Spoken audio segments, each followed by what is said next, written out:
السلام عليكم ورحمة الله وبركاته. اللهم صل وسلم على سيدنا محمد. أهلا بيكم في وصفة جديدة من وصفات مطبخ سهلة. النهاردة إن شاء الله هنعمل مع بعض وصفة حلوة أوي هتعجبكم. تابعوني لآخر الفيديو عشان نشوف مع بعض هنعملها ازاي. أنا معايا نص كيلو من اللحمة البفتيك. أنا هعملها المرة دي زي ما انتوا شفتوا كده، يعني مش هتقلي بقى في زيت ولا تعمليها زي البانيه بالبيض والحاجات دي كلها. هنعملها كده بطريقة سهلة وبسيطة وصحية. يا رب تعجبكم. يلا بينا بقى نبدأ الوصفة على بركة الله. هنبدأ بقى هنا بسم الله. أول حاجة هنعملها هنجيب كيس نايلون كده أو كيس تلاجة، نفتحه نصين وندق كده اللحمة بتاعتنا عشان ما تكشش معانا كتير في السوا، وتستوي معانا كويس جدا. كل ما تفتحي النسيج بتاع اللحمة كده تستوي معاكي كويس وما تاخدش وقت في السوا. هنبدأ بقى نعمل كل الكمية بتاعتنا كده زي ما انتوا شايفين.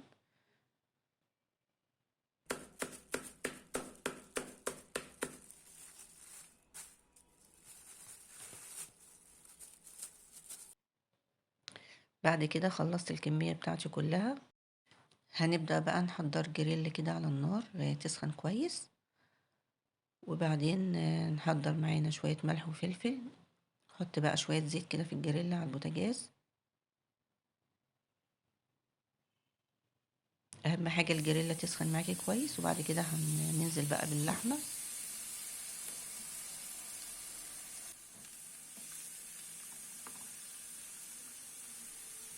التوابل بتاعتي هتكون ملح وفلفل بس على اللحمة كده وهي بتتشوح، وبعد كده هنشوف هنحط ايه بقى المكون الأساسي في الوصفة بتاعتنا النهاردة. هقولكوا عليه واحنا بنحضر الوصفة.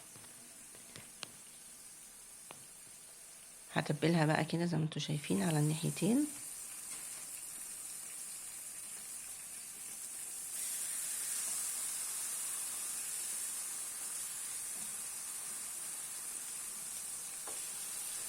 اول ما تاخد معاكي لون كده هقلبها على الناحية التانية، وهتبلها برضو بالملح والفلفل.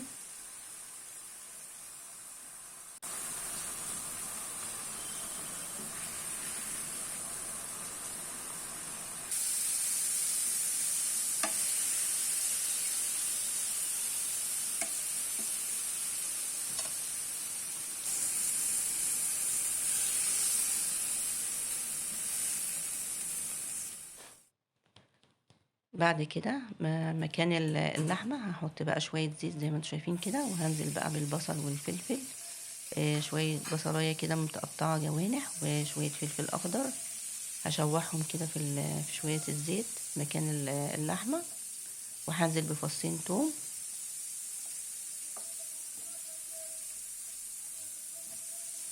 هسيبهم كده شوية يا دوبك يدبلوا، وبعد كده هكون محضرة البطاطس مقطعها حلقات، وطبعا الطماطم مجهزاها، وكل حاجة بقى هتكون جاهزة على النار. هتستوي من فوق نص سوا كده، وبعد كده هتدخل الفرن على نار عالية. مش هتاخد وقت يعني في الفرن، يا دوبك تتشمع كده وخلاص على كده هنطلع. هنا بقى هتبلها بالملح والفلفل وهضيف البطاطس.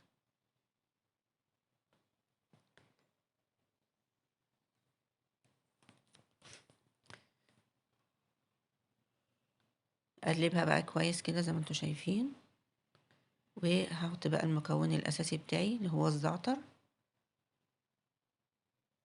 انا مش هحط توابل تاني بقى، خلاص كده هو ملح وفلفل اسمر والزعتر بس. هو الزعتر اساس الوصفة يعني. هننزل بشوية زيت كده عليها، وهقلبها بقى كده شوية، وبعدين هضيف الطماطم.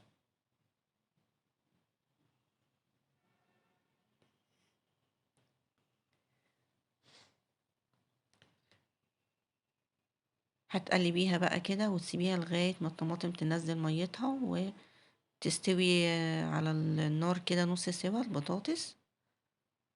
ولو احتاجت شوية مية صغيرين هنضيف لها شوية مية. الوصفة حلوة قوي وسهلة، والزعتر كمان بيديها طعم حلو قوي مع البطاطس واللحمة البفتيك. هتجربوها كده وتقولوا لي رأيكم ايه. كده خلاص بقى هاسيبها بقى، لو احتاجت شوية مَيّة صغيرين هاضيف لها شوية مَيّة واسيبها تستوي بقى على النار نُص سِوَى، وبعد كده هاخدها في الصينية.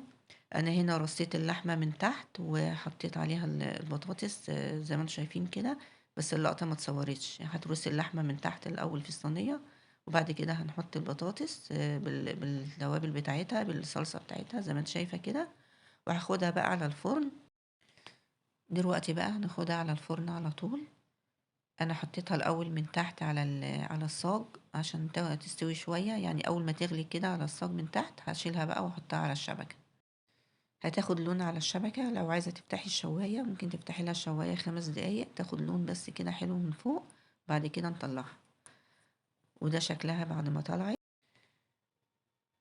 هنشوفها بقى كده مع بعض.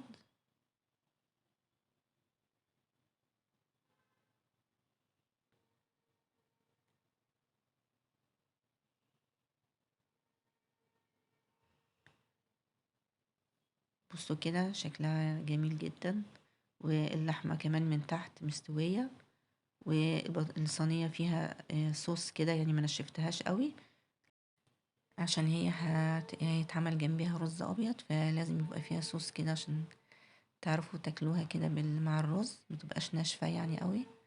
فده شكلها. بصوا اللحمة ما شاء الله يعني عليها مستوية مستوية وبتتقطع بكل سهولة.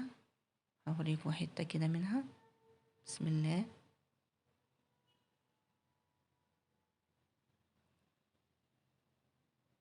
بصوا اللحمة دايبة كده وطعمها في منتهى الجمال، والبطاطس كمان. طعم الزعتر مع البطاطس واللحمة خطير.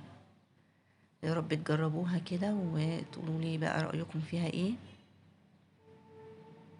واحنا كده هنا هنقدمها مع طبق الرز الابيض.